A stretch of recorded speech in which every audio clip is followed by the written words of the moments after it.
Hello, welcome to another video for the Lifestyle Medicine Center. Today we're going to talk about holiday sweet treats. We had originally planned to film some more recipes than what we're doing today, but due to time constraints we decided to condense it a little bit, show you a few, and then we will post some more. So today I'm going to show you how to make whole food plant-based gingerbread men with a whole food plant-based icing as well as an apple crisp. We've discussed this before in our previous videos, but it's important to note that just because a sweet or a dessert is whole food plant-based or just plant-based, it's not necessarily something you want to reach for all the time. So don't think, oh, I'm having a plant-based cookie, I can have that every single night. It's still going to be concentrated in sugars. While those sugars are natural, they're coming from things like date. We're going to use some date syrup today. Dates still have a really high calorie value for what you're getting. I mean, you're still getting fiber and things like that, but generally said, it's important to remember that while these are healthier desserts, they are still desserts and treats. Okay, so I went ahead and did a little bit of prep work today. So I went ahead and have 3/4 of a cup of unsalted raw cashews soaking with 5 ounces of pitted dates. I just covered this with enough water just to cover it, and then that's what we will blend to make the base of our frosting, and then if we need to add more liquid, we can. And then I also have a flax egg in the refrigerator, and that will go into our gingerbread men recipe. And that is just 1 tablespoon of ground flaxseed mixed with 2.5 tablespoons of water. You mix that all together, and then I put it into the refrigerator to sit for about 15 minutes. If you don't have ground flaxseed on hand, you can always just put some whole flax seeds into like a spice grinder, and then you have ground flax seeds. So that will save you from buying a bunch of different stuff if you don't use ground as often. So let's go ahead and make our frosting. So like I said, we have our 5 ounces of pitted dates here soaking with 3/4 of a cup of unsalted raw cashews. We're going to add in 1 teaspoon of pure vanilla extract, and then ideally you want to also add in seeds from 1 vanilla bean, but I did not have any vanilla beans on hand, so I'm just going to add a smidge more vanilla. Let me grab that. Okay, so I have my blender here. I'm going to plug it in.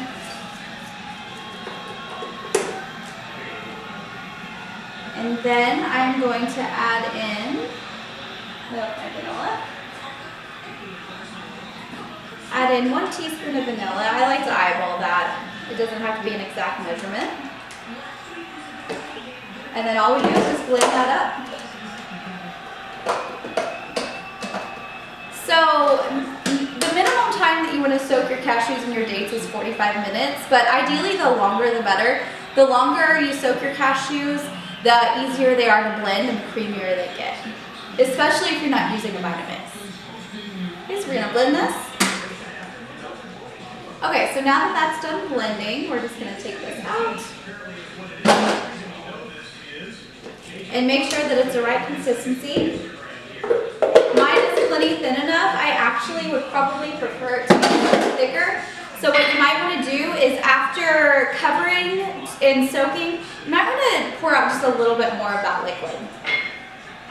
Okay, so I just scooped out a little bit of this and put it into a bowl, and I'm going to set it aside. It makes a lot of frosting. So if you're not going to need a ton, I would suggest to cut the recipe maybe in half. And if you don't find it sweet enough, which I think that the whole dates sweetened it plenty, but you can always throw in some date syrup and make it a little bit sweeter. So I'm just going to let this sit. What we'll do is whenever my son's ready to decorate the gingerbread men, I will just put some into a Ziploc bag, snip off the end, and then he will use that to decorate. Alright, I'm going to clean up and get this stuff out of the way, and then we will get started on our next thing. Okay, so now it's time to get started on our gingerbread cookies. These are oil-free and gluten-free. So we're going to start out by adding our flax egg into the bowl. And you could have just made it in this bowl if you wanted, but I did this earlier and it's just easier to put it in this little mixing bowl. And like I said, this is 1 tablespoon of ground flaxseed mixed with 2.5 tablespoons of water. And then to that, I am going to add 1/4 of a cup of unsweetened applesauce. Grab my, oh, here it is. It's important to make sure that this is unsweetened because you don't want to add any unnecessary sugar to it.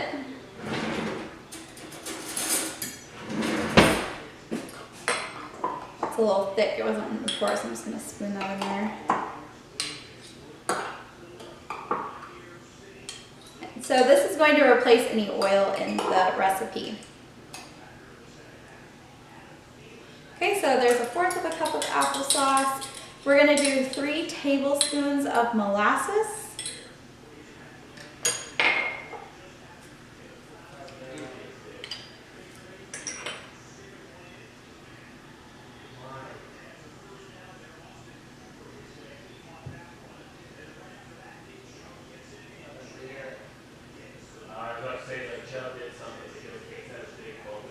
And next, after this, we are going to add in 1/4 of a cup of creamy almond butter.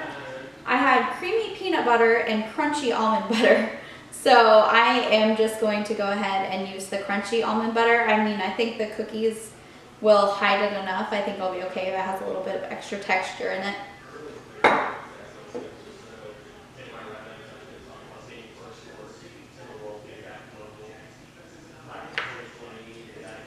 Okay, and then we will do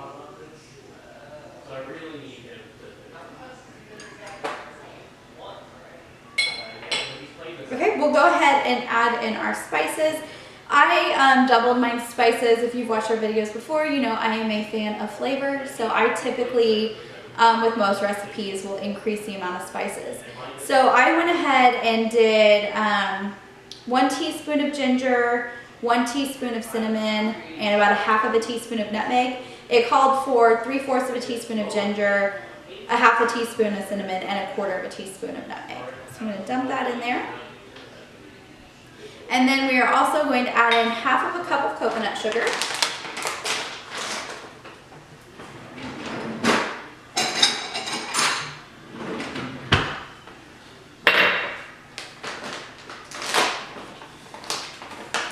And so the reason why we're using coconut sugar instead of like a white sugar, coconut sugar is a little bit lower on the glycemic index, so that's why we're going for that. At the end of the day, sugar is sugar, but this is a little bit of a better choice.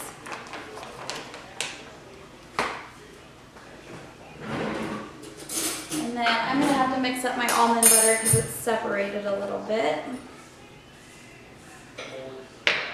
Okay, so I'm going to put in my almond butter. We're going to do 1/4 cup. And then we are going to mix all of this, and then after that we will add our gluten-free flour.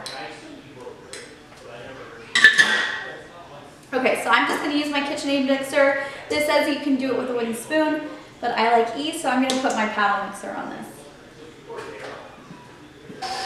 I actually forgot to add 1/2 teaspoon of baking soda in, so I added that into the mixer as well. Okay, so I took our wet ingredients off of the mixer, and now I'm going to add 1.5 cups of flour.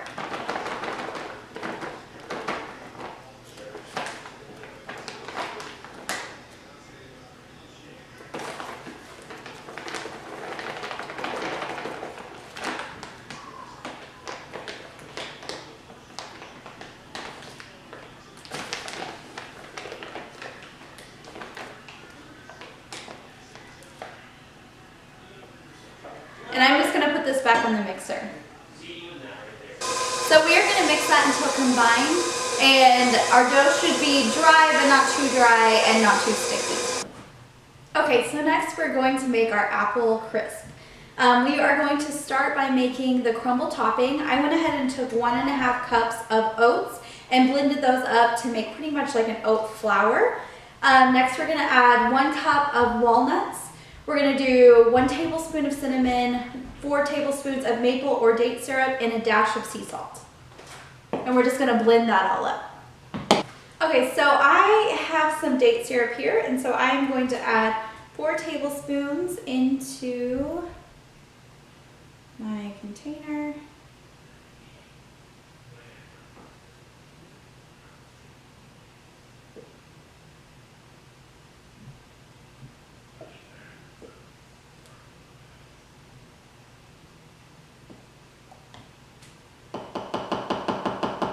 I'm going to be close to my max fill on this cup, so hopefully we don't go over. And then I'm going to add in my walnuts and my cinnamon.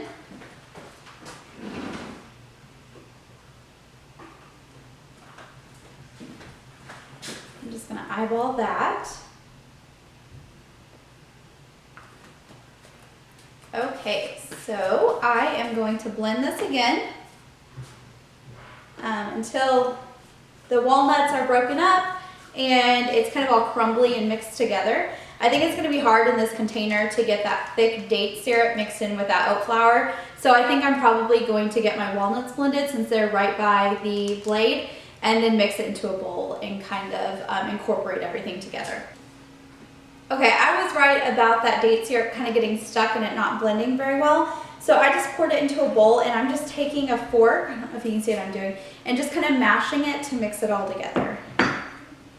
Okay, so now that I have the crumble mixture made, I'm going to thinly slice, I don't know if you can tell how thin that is, but I'm going to thinly slice 5 apples. I'm not skinning these apples. I like to leave the skin on just because there's fiber and nutrients that's loaded in that peel. So I would just prefer not to remove it. And my kids have gotten used to eating it like that, so it's no fight for us. So I am just going to thinly slice all of these, and then I'm going to add them into my saute pan. So in the recipe that I'm using says that you can just throw this apple mixture that we're making into the microwave and microwave it for 5 minutes. Or you could also do the slow cooker. Any of those are fine. I just prefer to saute it over the stove, and so that's the way I'm going to do it. Okay, so now that we have all the apples chopped up, we're going to add them into our saute pan. I use Granny Smith apples just because I'm a fan of very tart apples. You can use anything you want. Honeycrisp would be great. We've done that as well. Really just any apple of your choice. It doesn't make a huge difference. So we have all of those in there. I'm going to add about 3/4 of a cup of water. And you'll notice that there is no butter, oil, or anything like that. Even though we are sauteing, that's what you would typically find in a recipe like this, is lots of butter in those apples to kind of give them that ooey gooiness. But we're just going to use our water today, and I promise it's going to turn out. We're going to do 2 teaspoons of cinnamon. And y'all know me, I don't really measure, so we're just going to eyeball. A pinch of sea salt, which I already added in. We're going to do 2 tablespoons of the date syrup. We're just going to eyeball that as well. And then we're going to do a tablespoon of lemon juice. Got my lemon here.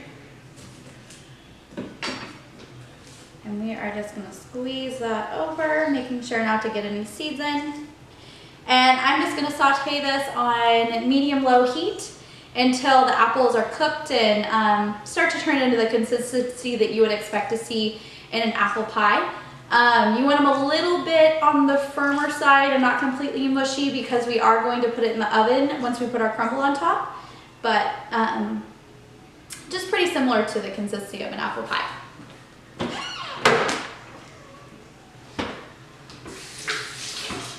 Okay, so I'm just going to bring this over to my stove.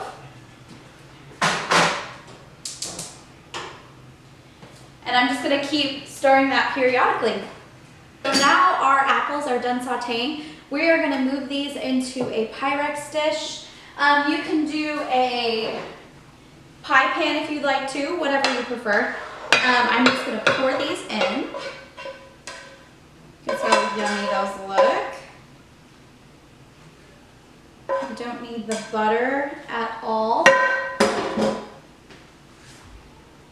Okay, so we're going to arrange those. And you can do it prettier if you want. My kids don't care. I'm just going to scoop it out. And then I am going to top it with my crumble.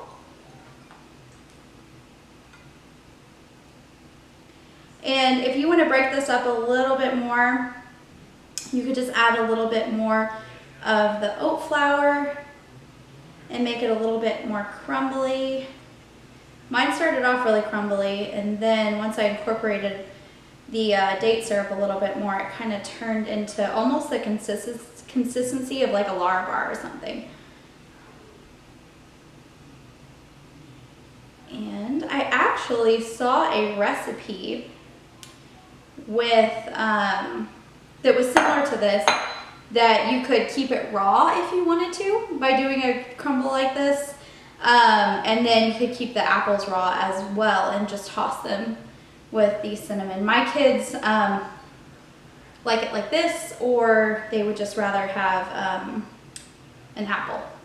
But also this gives it a little bit more of a dessert feel if you're going to like a holiday party or something. So we are going to pop this in the oven at 350 for about 40 minutes.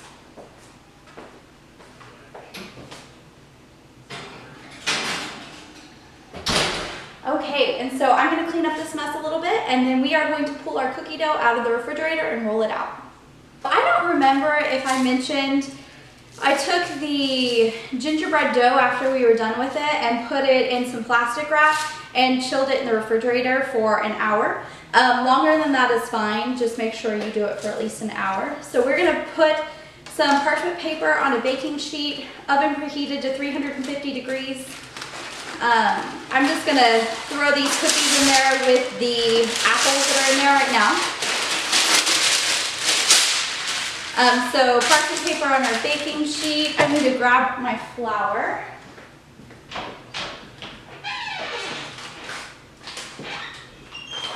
Okay, and then we are going to roll this dough out to about an eighth of an inch thick, in between two pieces of parchment paper.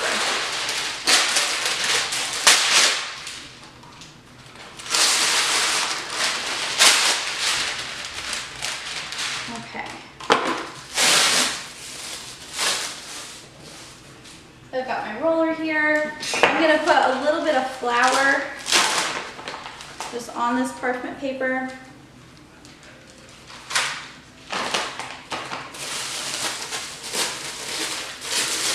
Okay. There's my dough. I'm going to place it here. And then I'm going to put just a little bit on top. And then I'm going to put the parchment paper over it and then start rolling.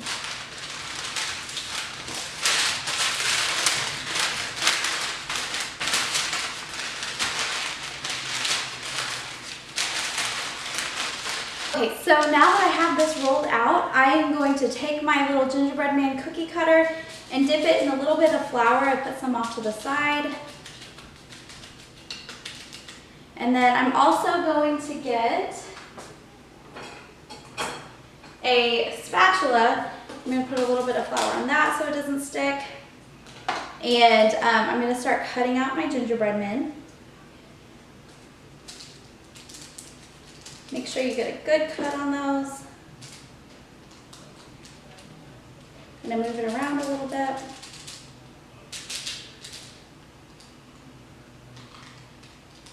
Okay. And this dough is a little sticky, so you have to be a little careful. I'm going to cut a few more of these just so I can kind of get around. And you want to make sure whenever you roll it out that you get the dough nice and even so that your cookie cooks evenly.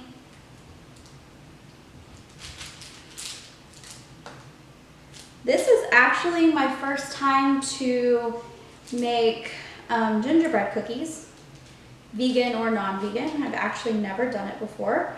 I've done sugar cookies quite a bit, but so I was actually not sure how the dough was supposed to be. It seemed a little bit sticky, so I added a little bit more flour and that seemed to have worked out well, but I didn't exactly know what I was going for, so I had to Google that. But it does seem like it's going to be a little bit difficult to get off of the parchment paper, so I wish that I had floured the bottom a little bit better. So I would suggest that you do that, kind of learn from my trial and error.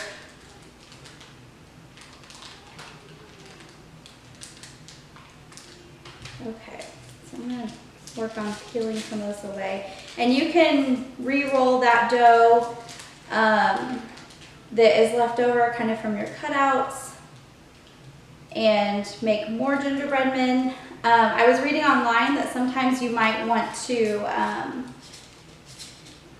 re-refrigerate your dough before you roll it back out again if it gets a little bit hard to work with. Okay, so here's our first little guy. In there.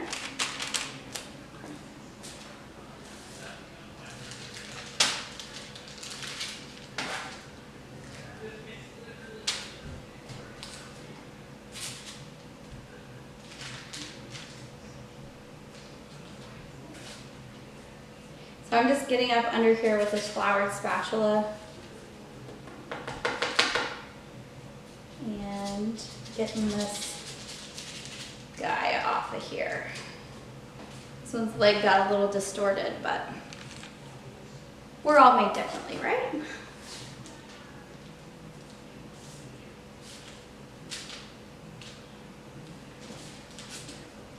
Put that piece away.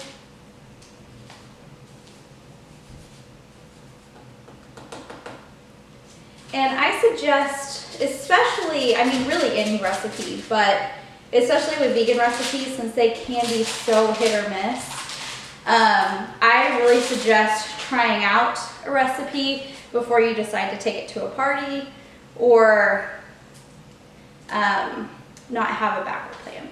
Because you just never know. Some people's opinions of good are different than yours. Altitudes can affect baking especially, so it's just important to be mindful of that if you're wanting to serve something to other people. If you're just in your kitchen cooking for you or your kids, that's different, but all right. So I'm gonna go ahead and throw these ones in the oven. We're gonna bake these up for 8 to 10 minutes. And like any other cookie, they are going to set more as they cool. So don't worry if they look a little soft when you first pull them out of the oven. All right, so now we have everything finished. We have our apple crumble right here. We have our little gingerbread men. You can see a little bit of the flour on there, but that's okay. We'll cover it up with icing. And then we have our plant-based icing. So I wanted to go over a few of the things that you may want to do differently than what I did, because I'm all about helping you out with the trial and error, learn from my mistakes. First of all, with the frosting or icing, whatever you want to call it, I don't really know the difference between the two. Mine turned out thin. So my suggestion is use your water to cover the cashews and the dates, and I would drain out quite a bit of it because you can always add more to make it thinner if it's too thick. And then also along with that, if you're not using a Vitamix, I suggest that you soak the cashews for a lot longer than 45 minutes. If you can, overnight is awesome because then you're gonna get a really creamy frosting. But with 45 minutes and not using a Vitamix, I found that there's just a little bit of grittiness to the frosting. So the other thing is with the gingerbread men. And that was just because the dough was kind of sticky. So that's going to take some trial and error with getting those gingerbread men off of the parchment paper onto your baking sheet. The flour does show a little bit, so if you're not icing, I really wouldn't add very much flour, but if you can get away with it, it does make it so much easier to handle. So we are going to cut a tiny little tip off of this bag since the icing is so thin. And we will do a little outline.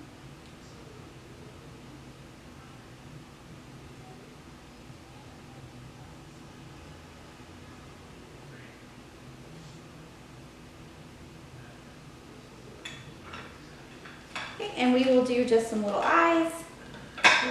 More off of that. Let's do a couple of eyes.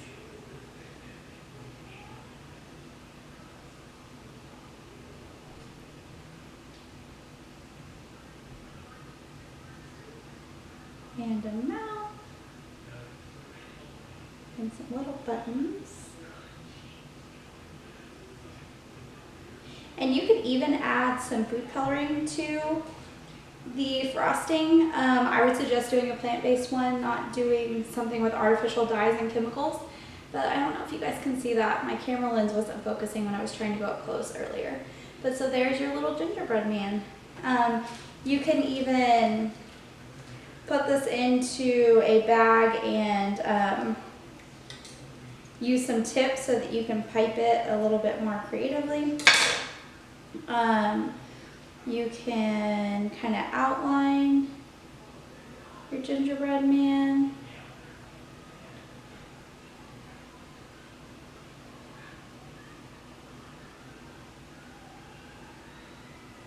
Ice the whole thing. We'll do that with this one.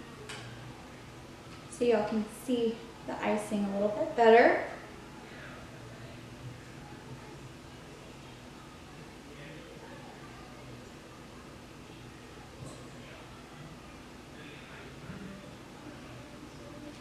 All right, and there is your little gingerbread cookie. So I hope that you enjoyed this video. As always, check us out. We're always offering new content. We have finalized our 2021 class schedule, and we will have videos for you weekly coming into the new year. We have lots of new content that we can't wait to share with you. You'll be seeing lots of new faces. We're getting more of the team involved in these videos, so you'll get to see a little bit more of what we do and meet who is doing it. So happy holidays from all of us at the Lifestyle Medicine Center. We hope that the new year brings you so much health, so much happiness. And if you need help in the health department, feel free to call us at 221-LIFE.